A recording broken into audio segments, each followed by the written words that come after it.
Thy word is a lamp unto my feet, and a light unto my path. Good morning. Thank you for joining us. Today I'll be reading Psalms 46, 1 through 11. It says, God is our refuge and strength, a very present help in trouble. Therefore we will not fear, even though the earth be removed, and though the mountains be carried into the midst of the sea, though the waters roar and be troubled, though the mountains shake with its swelling. There is a river whose streams shall make glad the city of God, the holy place of the tabernacle of Most High. God is in the midst of her. She shall not be moved. God shall help her, just at the break of dawn. The nations raged, the kingdoms were moved. He uttered his voice, the earth melted. The Lord of hosts is with us. The God of Jacob is our refuge. Come, behold the works of the Lord, who has made a desolation in the earth. He makes wars cease to the end of the earth. He breaks the bow and cuts the spears in two. He burns the chariots in the fire. Be still and know that I am God. I will be exalted among the nations. I will be exalted in the earth. The Lord of hosts is with us. The God of Jacob is our refuge.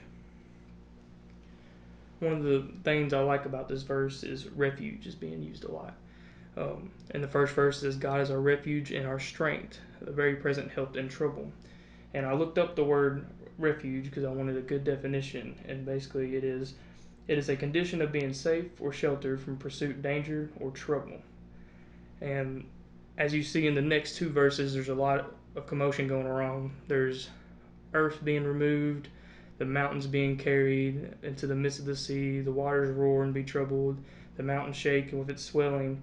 And if you notice in the second verse, it says, therefore we will not fear. That we need to have trust in God. He is our refuge, He is our strength, even though when we are in trouble. And then we go down into the fourth verse. It says, there is a river whose streams shall make glad into the city of God, the holy place of the tabernacle of the Most High. And as I was studying this, when it says there is a river, there's many different translations. There is an actual river by the kingdom, or there's a church, could be talking about the church. I liked the best way a scholar named Barnes put it, and he said, the river described as a state of peace, of calm, and I think that was the best way you could really put it. Before you see in verse 3 that the waters roar and be troubled, and then you see in verse 4 the rivers whose streams shall make glad to the city of God. You see it flowing, it's calm, it's peaceful, and that's what you get when you trust in God. You go to your refuge place, which is God. And then you see the holy place in the tabernacle of Most High. In verse 5 says, God is in the midst of her. She shall not be moved. God shall help her just at the break of dawn. When it says her, I think it means the city, and it's showing how God is protecting the city, how God is always there for the city. Even and then it says just at the break of dawn, and usually when that means, that's usually when the war starts. The battle is beginning just at the break of dawn. And then in the next verse, in verse 6, there's a lot of commotion.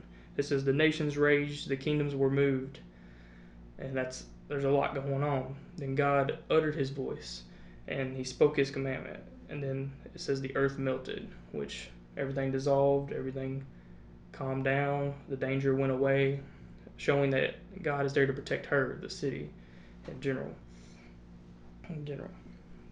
Then you see in verse 7 again how God is our refuge. He's going to be with us. He's our safe place. He's our strength. And whoever what goes through troubles us, He will be there. And that's a lot of things we got to remember. The hardest part, it seems like, is for people to have trust. And you see a lot of examples in the Bible about that, where people lack trust in God and believe what He is doing. Then we go to verse 8. It says, come, behold the works of the Lord, who has made a desolation in the earth. As I was reading this, what kind of got me was desolation in the earth. So I did a little more studying, and what came to my mind was destroying our enemies. And I was studying more scholars about this comparing notes and seeing what people think. And I think my favorite one I saw was it compared to 2 Chronicles 32:31, and and that's when it says, "And the Lord sent an angel which cut off all the mighty men in valor, and the leaders and the captains in the camp of the king of Assyria. So he returned with shame and face of his face to his own land. And when he was come into the house of his gods, that came forth of his own bowls, slew him with the sword, slayed him with the sword. I'm sorry." And I think that's amazing because in the next verse it talks about how he makes wars cease to end of the earth. He breaks the bow, he cuts the spear in two, and then he burns the chariot of fire. And it's amazing because it's just saying in verse 8, "Behold the works of the Lord," and this is the works of the Lord. He can do a bunch of amazing things. He can stop wars, he can end the danger when he needs to. Then in verse 10 it says, "Be still and know that I am God. I will be exalted among the nations, and I will be exalted in the earth." And one of my favorite things about that verse is it says, "Be still." And you see that a lot. And when it says "be still," I'm thinking of trusting Him, stay calm. The same thing where it says in verse 4 about there is a rivers whose streams shall be glad in the city. We should flow with the current and not against current. We should flow with God, not against God. Okay, and that's a lot of people. It's hard to understand that. We need to flow with Him, have trust in Him, have faith in Him. And then you see in verse 11, again, it says, "The Lord of hosts is with us. The God of Jacob is our refuge." And my favorite thing about refuge, again, is I always look back at a story in the Bible about Elisha when he was praying to the Lord to open up the eyes of the servant to see beyond. Where he opens his eyes, he's having struggles like, how are we going to win this? And then he opens his eyes and he sees angels and chariots and all these amazing things that God is going to strike down the enemy and be with us.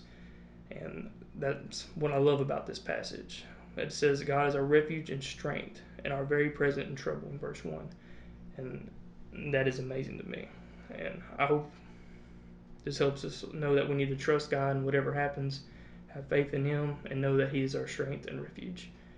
And thank you for joining us.